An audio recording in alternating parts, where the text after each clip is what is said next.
you were the president of the United States, what would be the three things you would do? If I was president, what? The U.S. Yeah. What would be the three things you would want to do? What would be immediately? the three things that I would want to do? That's a really good question. I think the single most important thing I would want to do is to try to apply good engineering principles to government. Government is like a giant piece of software. It's like an operating system for a whole country. And when you develop that complex a piece of software, you would need to have requirements. And then you would want to write code, and you would want to adjust and modify that code to implement the requirements that you have. But that's not how our government works at all. We pass all these laws without really having a lot of high-level requirements, and that's not uncommon in other governments. I actually really like that we have a constitution that outlines such an effective structure for government to try to prevent any one person from having too much power, but while still giving enough power to an executive that when something major happens, someone can respond quickly with the full capability of the country when it's needed, like in a natural disaster.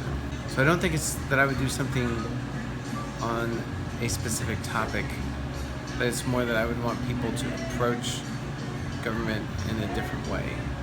To approach government as trying to find the common ground requirements and then engineering what are the best solutions for these social problems. It's number one. Well, I think everything else would derive out of that principle, probably. I think so. I think we have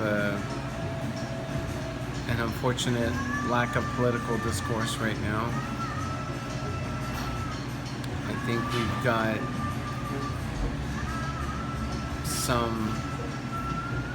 we've maybe taken a few steps backwards in terms of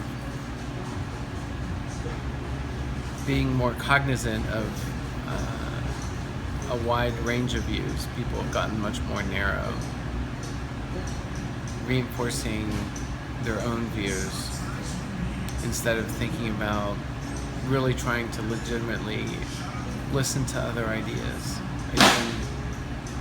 Even insofar as we often say open-mindedness, and now it's as though open-mindedness has actually just become one end of the spectrum. It's like an alias for the liberal end of the spectrum, that somehow if you're open-minded, you're definitively going to have one set of views, and if you don't share those views, that you're not open-minded, when what we really need is a dialogue that encourages genuine open-mindedness in both ways. Open-mindedness to think about reframing problems in ways that might allow them to be solved without creating false dichotomies where there are only two viewpoints for how a problem could be solved. Thank you, Mark.